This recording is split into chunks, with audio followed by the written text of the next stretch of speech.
If you've ever gone to school and attended classes, you'll know that there could always be more time to complete assignments and catch up on schoolwork. For some, there simply isn't enough time in the day to fulfill all their classroom expectations. In an attempt to adapt to these circumstances, Yale introduced a new format to the traditional school schedule: FlexBlock.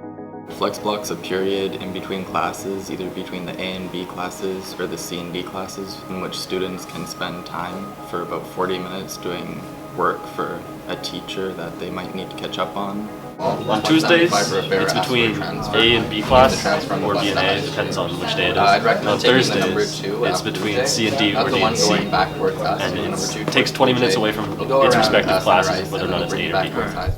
FlexBlock is a 40-minute period within school, which aims to help students complete their school responsibilities. The extra time is gathered from cutting either morning or afternoon classes to an hour. In this 40-minute period, teachers have outlined guidelines for what students should do. You're not supposed to wander the halls. You're not supposed to goof off. You're not supposed to be on your phone. You're supposed to be using it efficiently. Students can spend time for about 40 minutes doing work for a teacher that they might need to catch up on. Some students also spend time reading if they don't have any work. During FlexBlock, you're not supposed to leave the school, and you have a 5-minute period where you have to go to a class and you have to stay there. But in these efforts to decrease student workload, some flaws of FlexBlock begin to show, and some students have mixed feelings about the effectiveness of FlexBlock. I find that taking the class time from the other two classes might affect heavier courses like an AP course, and that might cause trouble for grade 12 kids. But when you're taking class time from things like cooking, it obviously isn't a problem. How effective has FlexBlock? It's been useless to me. I think it could be good, but I don't think it's being used as it's supposed to. People are just fooling around instead of doing their work. I think FlexBlock could be useful, but in the way it's been completed and the way it's been executed, it isn't, because it's just not really a long enough period of time to do things if you actually want to get handwork, and most people just, I think, goof off. This raises the question if FlexBlock is actually more positive for students than not. Students are given a 40-minute period in school, but the extra time is allocated from 20-minute sections of morning and afternoon blocks, which are shortened to an hour. The loss of instructional time really, you lose a lot of class time for time that you could use after school. It's homework for a reason.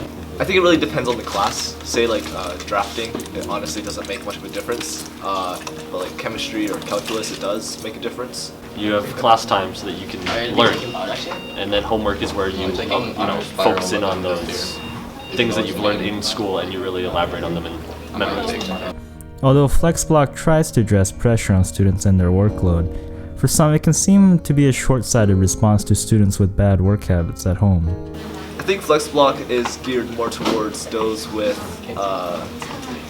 busier time or struggle more in class, or both actually, because it gives students more time to work in school, but at the same time it gives us less time to learn in class. I think to an extent for people who need the time who can't do it after school because of extracurricular activities.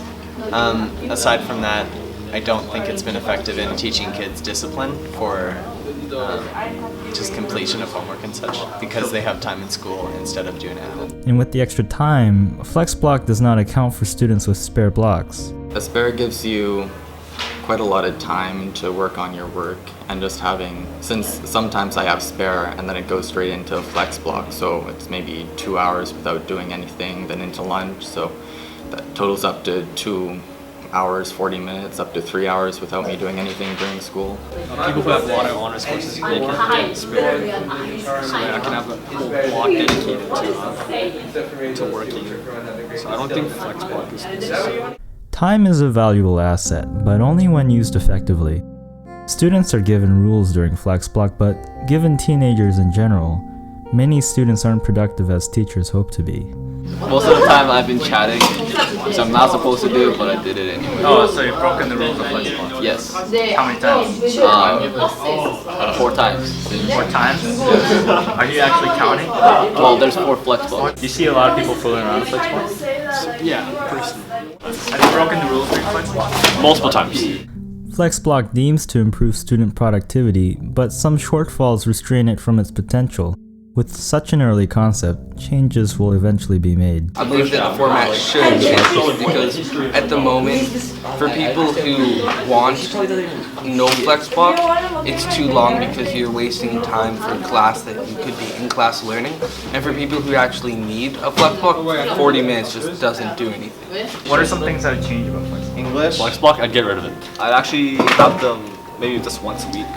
Oh, okay. More instructional time. I think it would come in handy for people who need to study for tests and whatnot. And I think it doesn't. I think overall it is good, but not